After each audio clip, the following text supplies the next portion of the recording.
puji nama Tuhan. Kami boleh bersama-sama ya Tuhan pada saat petang hari ini berhimpun di hadapan-Mu. Berapapun kami yang datang, kami percaya bahwa Engkau hadir di tengah-tengah kami, bahwa kehadiran-Mu masuk ke dalaman hati kami ya Tuhan.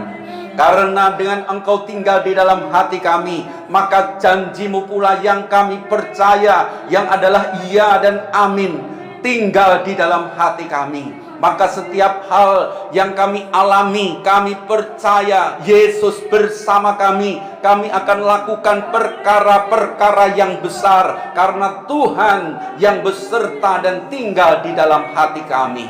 Terima kasih Tuhan, ampuni segala dosa kami. Layakkan kami untuk memuji-muji Tuhan, untuk menyembah Engkau. Bahkan saat kebenaran firman-Mu diberitakan, ya Tuhan, Kau tolong berkati kami dan berkati hamba-Mu. Terima kasih, kami ingat saudara-saudara kami yang lain, mungkin masih dalam perjalanan. Tuhan boleh tibakan mereka tiba di tempat ini. Bahkan mereka yang masih belum datang sampai pada hari ini, Tuhan juga tolong melalui kuasa Roh Kudus berbisik di dalam hatinya untuk mencari Tuhan, mendekat kepada Tuhan di tengah-tengah situasi yang sulit ini. Terima kasih Tuhan, inilah doa kami. Kami percaya Yesus bersama kami, dan kami akan lakukan perkara-perkara yang besar. Di dalam nama Tuhan Yesus kami berdoa. Haleluya, amin. Puji nama Tuhan. Mari kita pujikan bersama Yesus, lakukan perkara yang besar. Amin. Haleluya.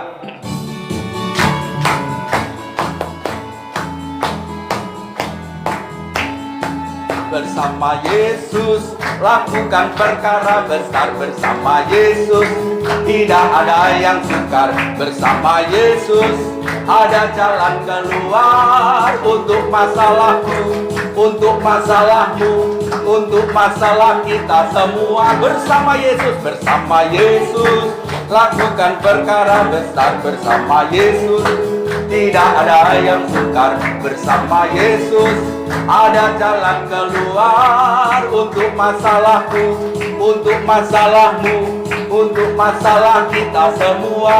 Katakan bersama, Yesus anak domba Allah, juru selamat umat manusia.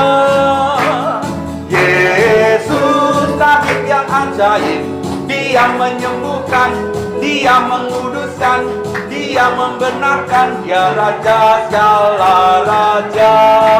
Bersama Yesus lakukan perkara besar. Bersama Yesus tidak ada yang sukar. Bersama Yesus ada jalan keluar untuk masalahku, untuk masalahmu, amin, untuk masalah kita semua. Yesus anak domba Allah, Dialah juru selamat kita. Dia adalah tabib yang menyembuhkan kita. Amin. Dia menyembuhkan, Dia menguduskan, Dia membenarkan. Dia Raja segala raja.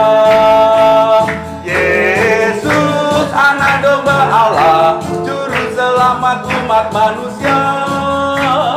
Yesus tabib yang ajaib, Dia menyembuhkan, Dia menguduskan, Dia membenarkan. Dia Raja segala raja, Dia Tuhan segala Tuhan, Dia Raja segala raja. Haleluya, puji Tuhan. Silahkan duduk. Jemaat yang terkasih oleh Tuhan, saya ingin berikan ruang kesaksian kepada Bapak, Ibu-ibu, Saudara yang ingin bersaksi. Silahkan bersaksi. Saya percaya setiap kita yang disertai Tuhan telah mengalami perbuatan ajaib Tuhan. Kami persilahkan, siapa yang ingin bersaksi? Terima kasih waktu yang diberikan pada kami. Haleluya. Kami sebagai jemaat GKJW Manuan, nah sampai sekarang gereja kami itu tetap masih belum ada ibadah, hanya skrimin atau som. Jadi kita hanya pakai handphone di rumah ibadah rumah tangga juga som, ibadah hari Minggu juga som. Nah kemarin kira-kira 2-3 hari yang lalu Pak Chris ke rumah saya. Saya begitu merasa ya senang, ya sedih juga ya. Kira-kira hampir 8 bulan kita tidak bertemu di sini. Ya, namun saya tetap, ya kita sebagai umat Kristiani tetap harus mendoakan satu dengan lain, karena dalam ajaran Kristen itu saling mendoakan. Jadi kalau kita mungkin sudah lama tidak bertemu, tapi dalam doa kita bertemu. Sepanjang hidup kita saling harus mendoakan. Nah, sampai malam ini tadi saya buka handphone, jangan lupa, tapi saya sudah ngomong sama Pak Kris, hari Jumat saya akan datang ke sini. Karena janji saya ke sini. Itu saja yang saya bisa sampaikan. Terima kasih. Tuhan berkati. Walaupun lebih dari 8 bulan, Pak, tapi Tuhan tetap sertai kita. Tetapi kita akan berdoa agar semua gereja-gereja dapat beribadah kepada Tuhan, ya. Saya ingin menyaksikan cinta Tuhan khususnya kepada Mak Rika, ya. Mak Rika ini mungkin mau ngomong itu kalau di depan publik ini sulit, ya. Tetapi apa yang dikatakan beliau secara pribadi itu sungguh luar biasa, ya. Beliau ini tidak pernah mengalami sakit yang aneh-aneh, ya. Kita melihat bersama Mak Rika ini kalau sepeda motor kan kesit, ya. Sana barber sampai ke Balong Pangkat sama Mbak Iin dulu itu, ya. Tetapi Tuhan itu izinkan sakit terjadi dalam 4 minggu yang lalu, ya Mak Rika, ya. Jadi hampir ya 1 bulanan, ya. Beliau itu mengalami sakit yang menurut beliau itu ya yang paling berat dirasakan, dan memang selama itu tidak pernah mengalami sakit seperti itu. Saya itu melihat biasanya itu beliau itu bakari sampah di depan, bersih-bersih. Dalam beberapa bulan ini tidak nampak. Kok ada mobil di depan, anak-anaknya kumpul. Saya itu mau datang ya takut, saudara, ya. Takutnya karena musim corona saya jadi tidak enak itu.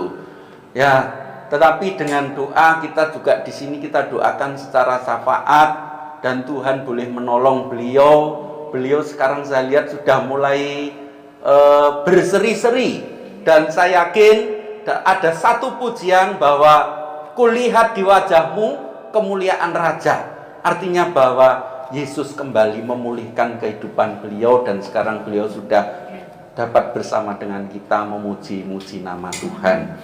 Itu merupakan satu kesaksian yang luar biasa yang dialami oleh Mak Rika. Mak Rika ini juga sering berdoa, ya, datang ke bukit doa bersama anak-anaknya. Jadi tidak ngelencer saja, tapi dia datang ke bukit doa untuk berdoa mohon kesembuhan Tuhan. Saya percaya bahwa setiap kita di sini mengalami kasih Tuhan. Untuk itu bagikan supaya kesaksian ini menjadi berkat bagi saudara seiman kita.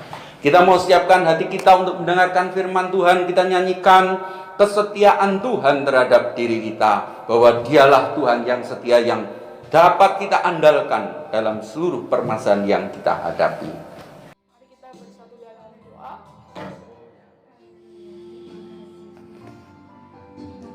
Terima kasih. Inilah yang menjadi iman kami, Tuhan, Haleluya. bahwa hanya Tuhan yang dapat kami andalkan Amin. ketika kami boleh menjalani kehidupan kami di dunia yang fana ini. Kami mengucap syukur bahwasannya kami memiliki Allah yang luar biasa baik dalam kehidupan kami. Bersyukur untuk setiap anugerah demi anugerah yang boleh Tuhan limpahkan dalam kehidupan kami, ya Tuhan. Kami juga menyadari bahwa kehidupan kami itu tidak pernah terlepas dari kuasa Tuhan yang boleh terus menggenggam kehidupan kami. Pada malam hari ini, ya Bapak, hati kami penuh dengan ucapan syukur, di mana kami boleh berkumpul kembali, kami boleh beribadah bersama dengan saudara-saudara seiman kami. Dan sebentar, jikalau kami akan mendengarkan kebenaran firman Tuhan, kiranya Tuhan yang boleh menuntun kami, agar firman Tuhan yang boleh dibagikan itu boleh memberkati kami, boleh menguatkan kami dalam kami menjalani kehidupan keseharian kami. Pimpin kami semua, ya Tuhan, urapi kami dengan kuasa Roh Kudus, sehingga kami boleh mengerti apa yang menjadi pesan Tuhan bagi kami pada malam hari ini. Terima kasih Bapak, kami serahkan pemberitaan firman Tuhan di dalam nama-Mu. Dalam nama Tuhan Yesus kami berdoa dan mengucap syukur. Amin. Silakan duduk Bapak Ibu Saudara sekalian. Shalom. Selamat malam Bapak Ibu Saudara sekalian. Terima kasih untuk pengurus TPI Tengger untuk kesempatannya boleh sharing firman Tuhan, belajar firman Tuhan bersama-sama. Senang rasanya boleh sharing gitu ya, kebenaran firman Tuhan bersama dengan Bapak Ibu Saudara sekalian. Mari kita membuka nats Alkitab kita pada malam hari ini. Hari ini kita akan belajar kebenaran firman Tuhan dari kitab 2 Korintus pasal yang ke-12 ayat yang ke-7 sampai dengan ayat yang ke-10. Sekali lagi kitab 2 Korintus pasal yang ke-12 ayat yang ke-7 sampai dengan ayat yang ke-10. Saya akan bacakan bagi Bapak Ibu Saudara sekalian.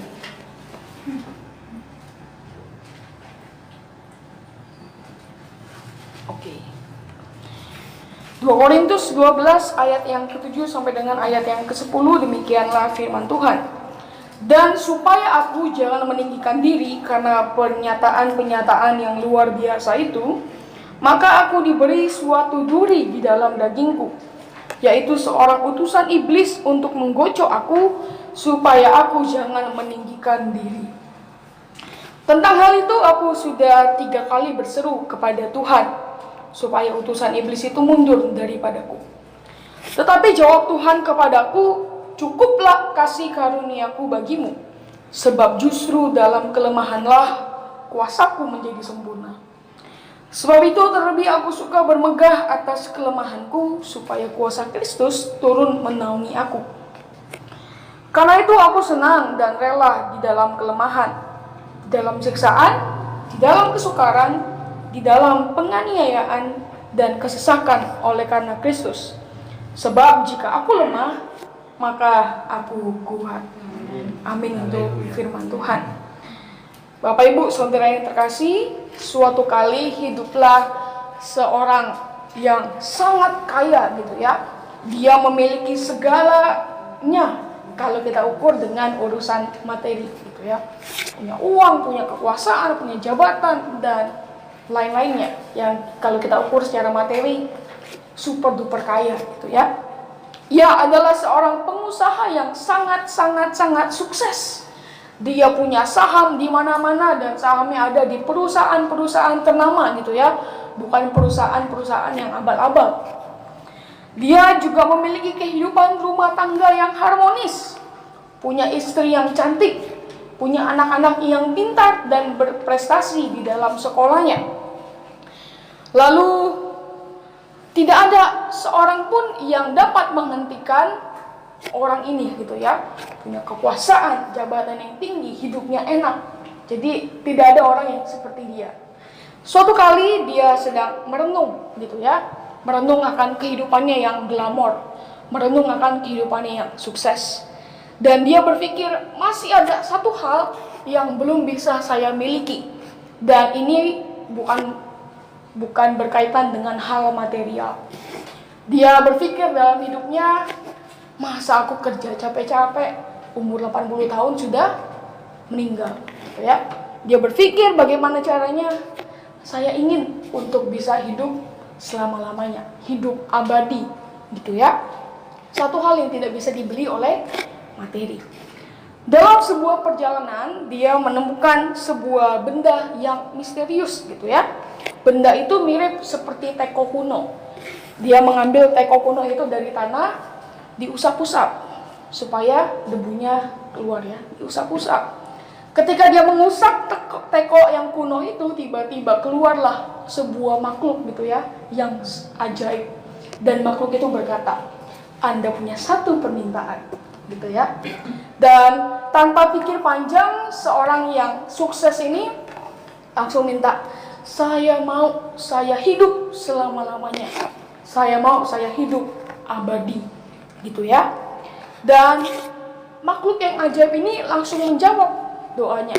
Oke, dan seketika makhluk ajaib ini dan tekonya langsung menghilang gitu ya. Namanya makhluk yang ajaib gitu. Nah, orang ini senang pada awalnya. Dia senang karena keinginannya itu sudah dikabulkan. Tidak ada lagi pergumulan dalam hidupnya. Hari demi hari dia jalani dengan suka hati, dengan sukacita gitu ya. Sampai suatu ketika dia berpikir, aduh kok jantung saya sakit ya? Aduh kok kadar gula saya tinggi ya? Aduh kok gigi saya mulai ompong ya? Mohon maaf gitu ya, misalkan ada yang ompong. Aduh kok saya sering bolak-balik masuk rumah sakit ya? Segala kelemahan-kelemahan manusia yang pada umumnya dialami ketika manusia masuk, mohon maaf, lanjut usia, dia alami gitu. Tapi yang membuat dia merana adalah dia tidak bisa mati gitu ya. Jadi dia menyesal. Kenapa saya pengen hidup abadi, tapi saya masih merasakan hal-hal yang seperti ini. Karena hal-hal yang dia rasakan tidak bisa digantikan dengan hal-hal material yang dia miliki. Bapak Ibu Saudara sekalian, dalam cerita ini, tentunya cerita fiksi ya, jangan dianggap cerita nyata. Cerita ini mau memberikan kita sebuah gambaran bahwa manusia tidak akan pernah terlepas dari yang namanya kelemahan. Gitu ya. Seberapapun kuatnya manusia, seberapa kuat pun orang mencoba untuk menghalang-halangi kelemahan yang ada dalam dirinya, itu tetap nggak akan bisa gitu ya. Apalagi diganti sama uang materi, sudah pasti nggak bisa. Seberapa kuat pun ia mencoba untuk menutupi kelemahannya, giginya ompong, pasang gigi palsu, terus jantungnya bocor, mungkin dia ambil donor jantung dan lain-lain, tapi itu tetap berjalan gitu ya, muter terus, gak bisa. Seberapa kuat kita mencoba untuk kita lari dari pergumulan kehidupan kita, tetap pergumulannya gak akan hilang gitu ya, akan terus tetap ada. Jadi kita manusia, kita gak punya kekuatan untuk bisa lepas dari kelemahan. Kita semua tentunya yang hadir pada malam hari ini, kita suka tidak suka, kita mau tidak mau, kita pasti memiliki kelemahan dalam diri kita, gitu ya. Oleh sebab itu yang terpenting pada malam hari ini adalah bagaimana kita bisa menerima segala kelemahan yang ada dalam diri kita. Karena sekali lagi, seberapa kuat kita mencoba, pasti nggak bisa. Jalan keluarnya adalah menerima kelemahan-kelemahan yang ada dalam diri kita. Bapak Ibu, kembali kepada teks yang tadi kita sudah baca. Di sini Rasul Paulus juga memiliki sebuah kelemahan dalam dirinya yang disebut dengan duri dalam daging. Ayat yang ke-7 yang tadi kita sudah baca. Kita tahu betapa hebatnya seorang Rasul Paulus. Rasul Paulus dipakai secara khusus oleh Tuhan untuk mempertobatkan orang-orang non-Yahudi. Gitu ya. Mempertobatkan orang-orang banyak sekali yang telah ia kerjakan, terkhusus dalam pelayanannya kepada Tuhan. Kalau Bapak Ibu buka Alkitab di Perjanjian Baru, hampir setengahnya itu ya Rasul Paulus yang tulis. Tentunya dengan ilham daripada Roh Kudus. Bukan dia sendiri, tapi ada Roh Kudus menginspirasi Rasul Paulus ketika ia menulis suratnya. Tapi seberapa hebat pun Rasul Paulus, Tuhan tetap tidak menjadikan Rasul Paulus itu spesial. Tidak memberikan Rasul Paulus kekebalan terhadap kelemahan. Itulah sebabnya Rasul Paulus berdoa sebanyak 3 kali, disebutkan tadi di ayat yang ke-8 gitu ya. Dia berdoa, dia merana, dia bergumul akan duri dalam daging yang ada dalam hidupnya. Bayangkan Bapak Ibu Saudara sekalian, seorang Rasul Paulus banyak sekali melakukan mukjizat gitu ya, menyembuhkan orang, bahkan membangkitkan orang mati. Tapi kenyataannya dia sendiri nggak bisa melepaskan segala sesuatu yang ada dalam dirinya. Ketika ia berdoa kepada Tuhan, meminta duri dalam daging itu untuk lepas, tetap Tuhan menolak. Gitu ya. Nah, kita mau belajar apa sih kelemahan yang dirasakan oleh Rasul Paulus ini, atau apa duri dalam daging yang ada dalam diri Rasul Paulus sampai-sampai ia bergumul kepada Tuhan untuk Tuhan tolong angkat Tuhan gitu ya. Bapak Ibu Saudara sekalian, ada beberapa penafsiran yang mau coba menjawab duri dalam daging ini. Saya sebutkan 3 saja gitu ya. Pada umumnya ada 3 tafsiran yang umum tentang duri dalam daging ini. Yang pertama, para penafsir atau para teolog-teolog gitu ya kita bilangnya ya, menafsirkan kalau duri dalam daging itu adalah penyakit mata yang dialami oleh Rasul Paulus. Kita baca ayatnya di Galatia 6 ayat yang ke-11. Saya bacakan buat Bapak Ibu Saudara sekalian. Lihatlah bagaimana besarnya huruf-huruf yang kutulis kepadamu dengan tanganku sendiri. Para penafsir gitu ya, menafsirkan ayat ini, Rasul Paulus punya penyakit mata. Mungkin itu yang disebut dengan duri dalam daging. Ada juga yang kedua, duri dalam daging dalam diri Rasul Paulus adalah kelemahan fisik yang tidak menarik. Kita buka ayatnya di 1 Korintus pasal 2 ayat 1 sampai dengan ayat yang ketiga. 1 Korintus pasal 2 ayat 1 sampai dengan yang ketiga. Demikian pula ketika aku datang kepadamu, saudara-saudara, aku tidak datang dengan kata-kata yang indah atau dengan hikmat untuk menyampaikan kesaksian Allah kepada kamu. Sebab aku telah memutuskan untuk tidak mengetahui apa-apa di antara kamu selain Yesus Kristus, yaitu Dia yang disalibkan. Aku juga telah datang kepadamu dalam kelemahan dan dengan sangat takut dan gentar. Apa yang coba penafsir-tafsirkan di sini adalah, Rasul Paulus punya satu kelemahan fisik yang tidak begitu menarik dibanding dengan orang-orang Korintus pada masa itu. Orang-orang Korintus kalau kita belajar adalah orang-orang yang pintar, orang-orang yang punya hikmat, gitu ya. Dibanding dengan Rasul Paulus, dia ngomong apa? Ayat yang pertama, aku nggak datang dengan kata-kata yang indah, gitu ya. Itu yang kedua. Lalu yang ketiga, ini yang paling tepat, gitu ya. Kesulitan-kesulitan pelayanan, itulah yang menjadi simbol dari duri dalam daging. 2 Korintus pasal yang ke-11 ayat 23 sampai 29. Ibu-ibu bisa baca sendiri ya, nanti waktunya habis buat baca ayat-ayat gitu ya. 2 Korintus pasal 11 ayat 23 sampai dengan ayat ke-29. Pada intinya ini mau menceritakan pengalaman-pengalaman pahit yang dialami oleh Rasul Paulus ketika ia melayani Tuhan. Disesal oleh orang-orang Yahudi, kapal karam, dipatok ular, dan lain-lain. Gitu ya. Nah, kebanyakan para pemikir-pemikir Kristen itu setuju bahwa yang dimaksud dengan duri dalam daging itu adalah kesulitan-kesulitan pelayanan yang dialami oleh Rasul Paulus. Penderitaan, aniaya, dan lain-lain.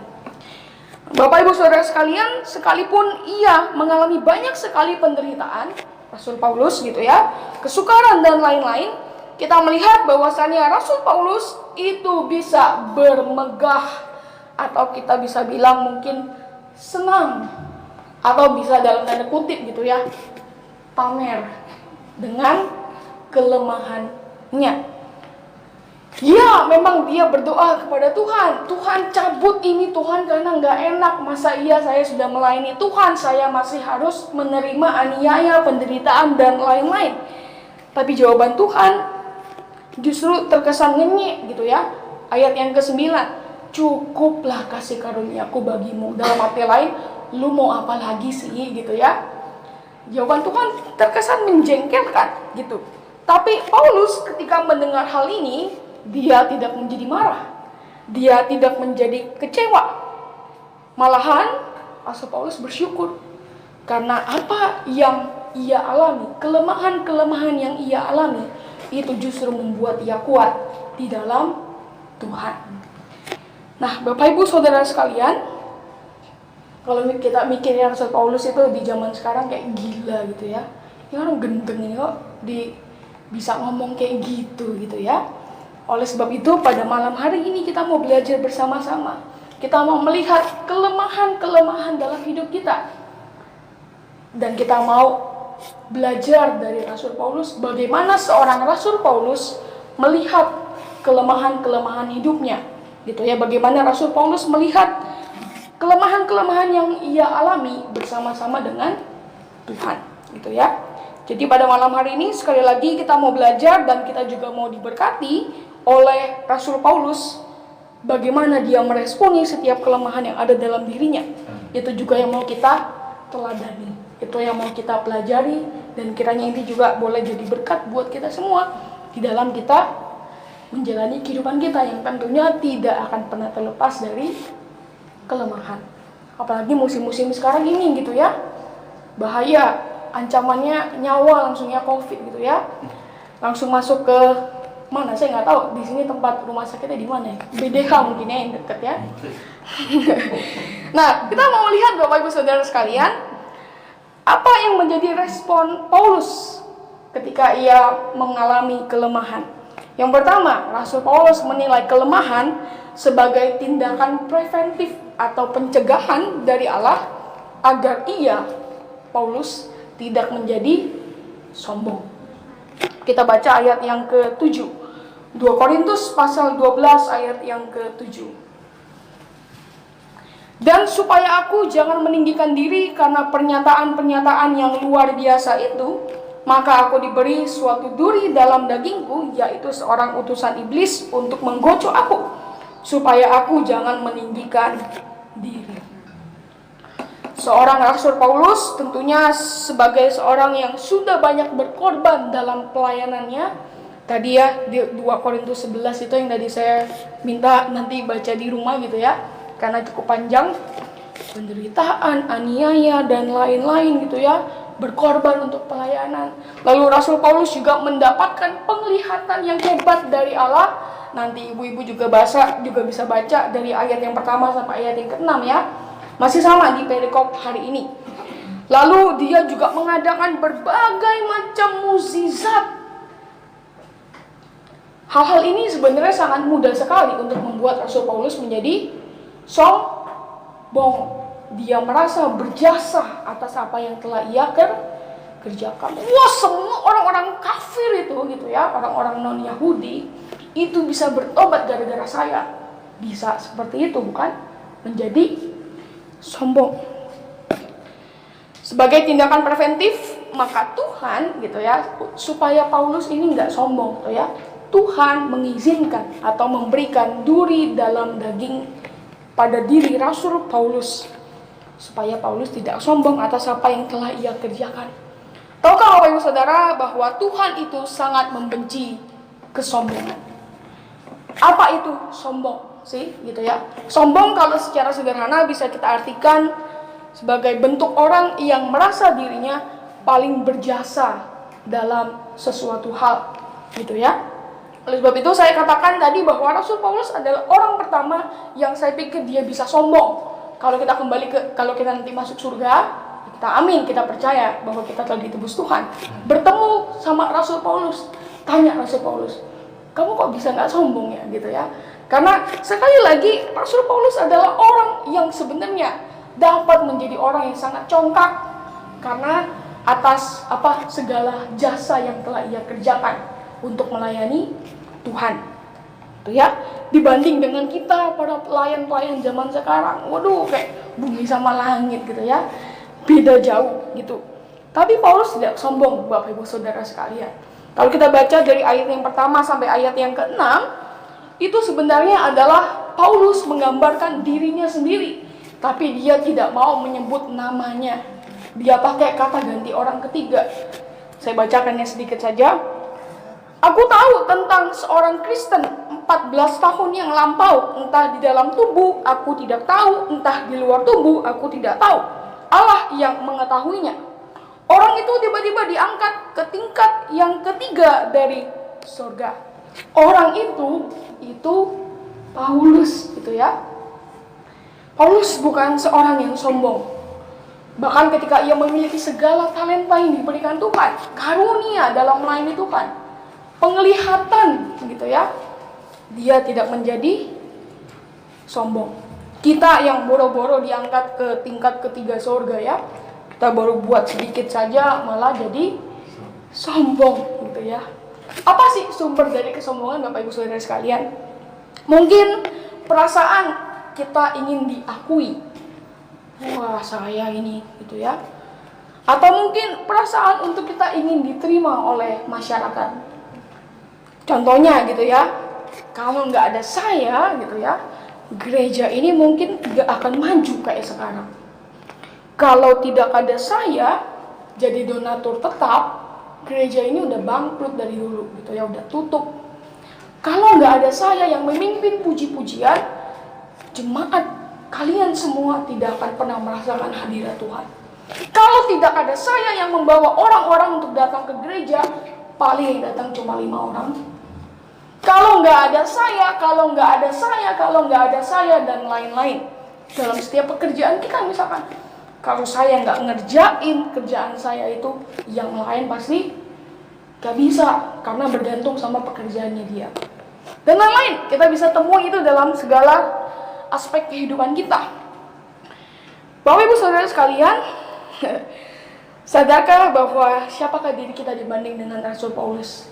Gitu ya. Tapi oleh karena anugerah Tuhan, kita mendapat bagian yang sama dengan apa yang Rasul Paulus dapatkan. Apa? Berkat-berkat rohani yang melebihi segala akal. Gitu ya. Semalam sama Mas Kris dan beberapa bapak-bapak sekalian ya, kita ikut KTB kaum pria, kita membahas tentang perumpamaan orang upahan yang ada di kebun anggur.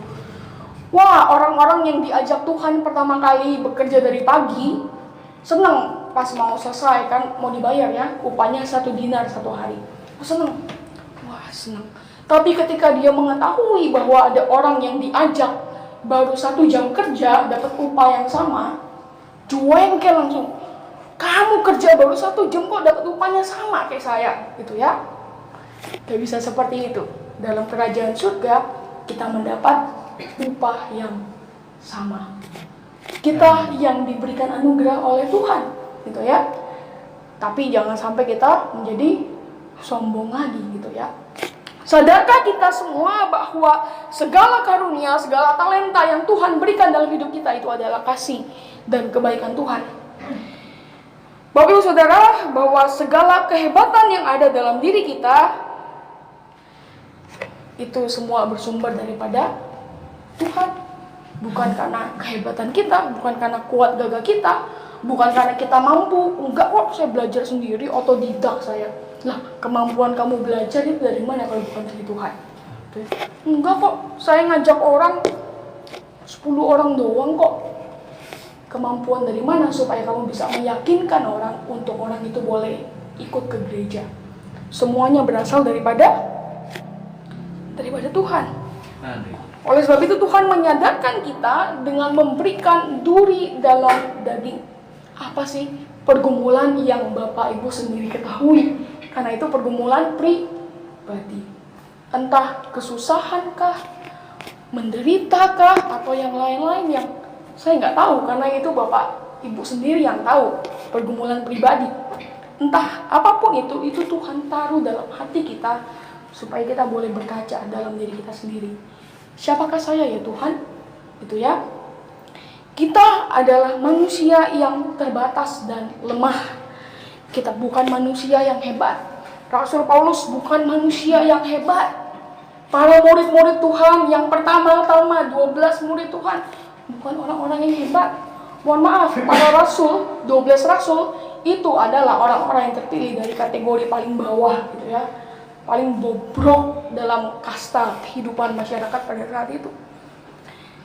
Kalau Tuhan pun mau membuat kita menjadi hebat, itu semua bukan karena kehebatan kita, semua karena anugerah Tuhan. Ya, jadi Bapak Ibu Saudara sekalian, setiap pergumulan yang kita alami, setiap hal-hal yang boleh terjadi yang tidak enak gitu ya, seperti yang dialami oleh Rasul Paulus, itu Tuhan izinkan terjadi supaya kita tidak menjadi congkak, supaya kita tidak menjadi sombong.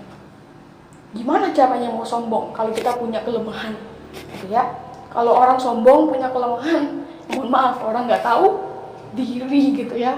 Sama, kadang kita pun juga gitu di hadapan Tuhan. Kalau saya, gitu ya, itu sudah ini banget tuh ya, gitu, merasa paling top chair, gitu ya. Itu yang pertama. Bagaimana kita boleh meresponi kelemahan? Itu Kelemahan-kelemahan ada dalam diri kita sebagai tindakan pencegahan dari Tuhan supaya kita tidak menjadi sombong. Lalu yang kedua, apa yang Rasul Paulus responi ketika ia mendapatkan kelemahan-kelemahan yang ada dalam dirinya? Rasul Paulus meresponi segala kelemahan dalam dirinya sebagai sarana dari kuasa Tuhan yang sempurna untuk boleh bekerja dalam kehidupannya. Saya bacakan ayat yang ke-9 dan ayat yang ke-10. Tetapi jawab Tuhan kepadaku, cukuplah kasih karuniaku bagimu, sebab justru dalam kelemahanlah kuasaku menjadi sempurna. Sebab itu terlebih aku suka bermegah atas kelemahanku, supaya kuasa Kristus turun menaungi aku. Karena itu aku senang dan rela di dalam kelemahan, di dalam siksaan, di dalam kesukaran, di dalam penganiayaan dan kesesakan oleh karena Kristus. Sebab jika aku lemah, maka aku kuat. Bapak Ibu Saudara sekalian, ayat yang ke-9 dan ayat yang ke-10 itu menyadarkan Rasul Paulus bahwa dalam segala pergumulan yang ia alami dalam kehidupannya, itu Tuhan izinkan terjadi agar kuasa Tuhan boleh bekerja secara sempurna dalam kehidupannya. Paulus menyadari bahwa segala kelemahannya, segala pergumulannya, segala penderitaan, aniaya yang ia alami, itu akan membuat ia lebih bersandar kepada Tuhan, lebih mengandalkan Tuhan, kayak lagu yang tadi kita sudah nyanyikan, gitu ya. Dimana ketika Rasul Paulus boleh bersandar pada Tuhan, ia boleh mengalami kuasa Tuhan yang sempurna dalam kehidupannya. Maksudnya apa? Sekalipun Rasul Paulus mengalami aniaya, sekalipun Rasul Paulus mengalami penderitaan, tapi dia tetap dipakai Tuhan untuk mempertobatkan banyak orang. Kalau bukan kuasa Tuhan yang bekerja, kuasa siapa? Gitu ya. Nah, Bapak Ibu Saudara sekalian, kuasa Tuhan akan terasa sempurna ketika kita merasa hidup kita tidak berdaya. Ketika kita merasa dan kita sadar bahwa kita butuh Tuhan, gitu ya. Saat kita kuat, kita merasa bahwa segala sesuatu yang ada itu karena kehebatan kita, kayak tadi gitu ya. Kalau saya tidak menjadi donatur tetap, gitu ya, padahal berkat yang ia terima dari siapa? Dari Tuhan, gitu ya Bapak Ibu ya. Jadi saat kita kuat, kita tidak bisa merasakan sepenuhnya kuasa Tuhan. Tapi saat kita lemah, saat kita bersandar, mengandalkan Tuhan dalam hidup kita, kuasa Tuhan itu boleh bekerja sempurna dalam hidup kita. Nah, itulah sebabnya Rasul Paulus berkata bahwa ia bermegah atas kelemahannya. Kenapa? Karena justru dalam kelemahannya, Tuhan boleh bekerja secara sempurna melalui dirinya sendiri. Bapak Ibu Saudara sekalian, kita pun turut memiliki duri dalam daging dalam hidup kita masing-masing. Mungkin duri dalam daging itu terus menggerogoti hidup kita, gitu ya, menggerogoti apa yang menjadi kekuatan kita. Bahkan sampai-sampai kita berpikir lebih baik saya mati deh daripada kayak gini terus, gitu ya. Mungkin dikira bercanda, tapi tahukah Bapak Ibu bahwa orang-orang yang mau bunuh diri itu pasti berpikir seperti ini. Kita diajar Tuhan untuk kita boleh terus bergumul melalui duri dalam daging yang kita miliki, gitu ya. Kembali kepada hal yang saya katakan di awal, bahwa seberapapun kita berusaha untuk kita menghalang-halangi kelemahan yang ada dalam diri kita, kelemahan itu tidak akan pernah hilang. Lantas apa yang perlu kita lakukan? Datanglah kepada Tuhan. Bersandar penuh kepada Tuhan. Ketika kita bersandar dan mengandalkan dalam hidup kita, gitu ya, mengandalkan Tuhan dalam hidup kita, percayalah kita akan mengalami kuasa Tuhan yang luar biasa. Ketika kita sudah tidak memiliki pengharapan, datang sama yang punya pengharapan. Sebentar lagi kita mau merayakan Natal, di mana sang empunya pengharapan itu boleh hadir dalam hidup kita, gitu ya. Kita yang sudah hopeless, kita yang sudah tidak berdaya, cari Tuhan. datang sama Tuhan, berseru sama Tuhan. Seperti apa yang Rasul Paulus lakukan. Meskipun Tuhan tidak menjawab, jangan menjadi kecewa, jangan menjadi marah. Sebab Tuhan pasti punya maksud dan tujuan di balik itu semua. Bapak Ibu Saudara sekalian, ketika kita merasakan kuasanya yang bekerja dalam diri kita melalui setiap pergumulan-pergumulan yang kita alami, sekali lagi di sana kita akan merasakan dan kita bisa berkata dengan iman gitu ya, bahwa kita pun juga turut bermegah atas setiap pergumulan-pergumulan kita. Ketika kita merasakan kuasa Tuhan yang sempurna, kita dikuatkan oleh iman kita untuk kita boleh berkata, aku juga bermegah atas setiap kelemahan-kelemahan yang Engkau berikan dalam hidupku. Kita menjadi kuat dalam kelemahan kita, bukan karena kekuatan kita, tapi Tuhan yang memberikan kita kekuatan untuk terus menjalani hidup kita dalam segala kelemahan kita. Bapak Ibu Saudara sekalian, inilah yang menjadi respon Paulus terhadap kelemahan-kelemahan yang ia alami. Mari kita belajar sebagaimana Rasul Paulus meresponi segala kelemahan yang ia alami dengan iman. Kita pun pada malam hari ini melalui firman Tuhan diajar bersama-sama untuk boleh meresponi kelemahan kita juga dengan iman. Tetap teguh di dalam perjalanan spiritual kita bersama Tuhan sampai kita dimampukan oleh Tuhan untuk kita boleh berkata, cukuplah kasih karunia Tuhan dalam diriku sehingga aku boleh kuat dalam segala kelemahan-kelemahan yang ada dalam hidupku. Kiranya firman Tuhan boleh memberkati Bapak Ibu Saudara sekalian. Mari kita bersatu dalam doa. Kami bersyukur Tuhan untuk kebenaran firman Tuhan yang boleh kami dengar, yang boleh memberikan kami satu pengharapan ya Tuhan, memberikan kami satu penguatan iman dalam hidup kami.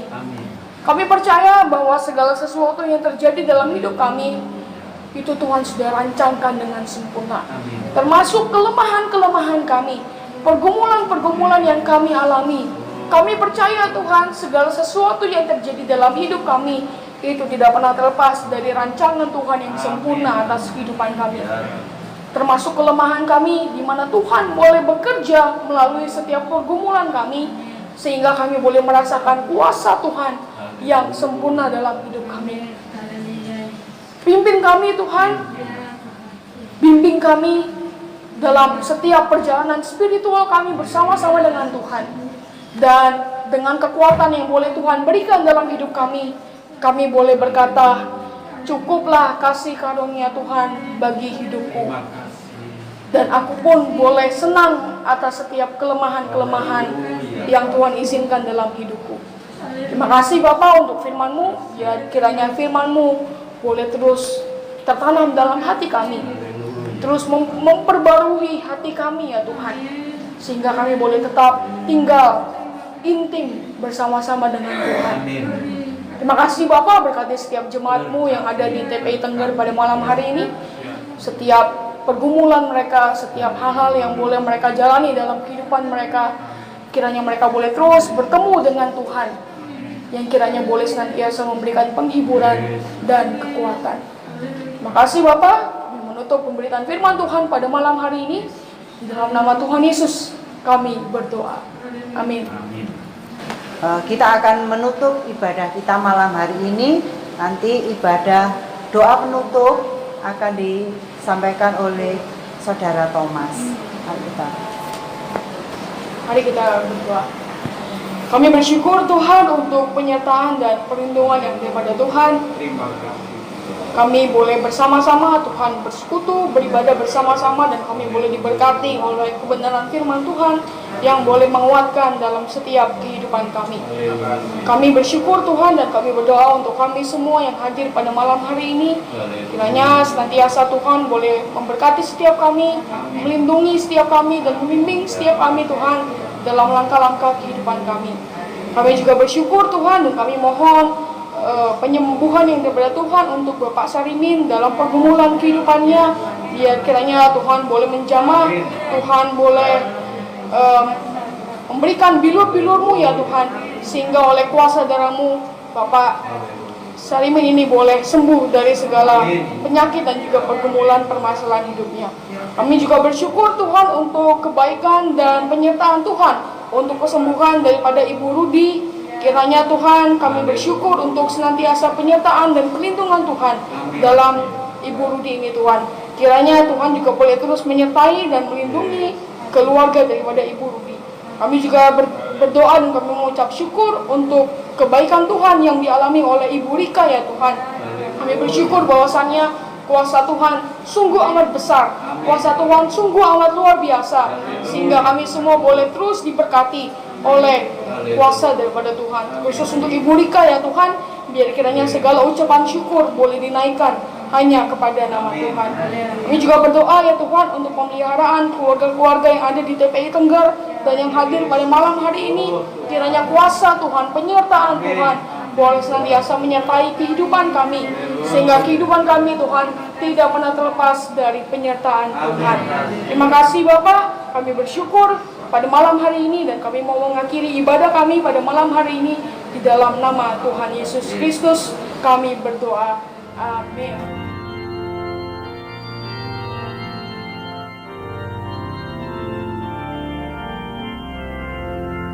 Hatiku gembira, haleluya, saat ku diajak ke rumah Tuhan. Hatiku gembira, haleluya, saat ku diajak ke rumah Tuhan. Sekarang ku berdiri, haleluya, di pintu gerbangmu Yerusalem. Hatiku gembira, haleluya, saat ku diajak ke rumah Tuhan. Yerusalem, kau kota megah, kuat dan sentosa, haleluya, tempat segala bangsa datang bersyukur. Hatiku gembira, haleluya, saat ku diajak ke rumah Tuhan. Semoga kesejahteraan ada padamu Yerusalem, haleluya, karena Allah tinggal dalam dikau. Hatiku gembira,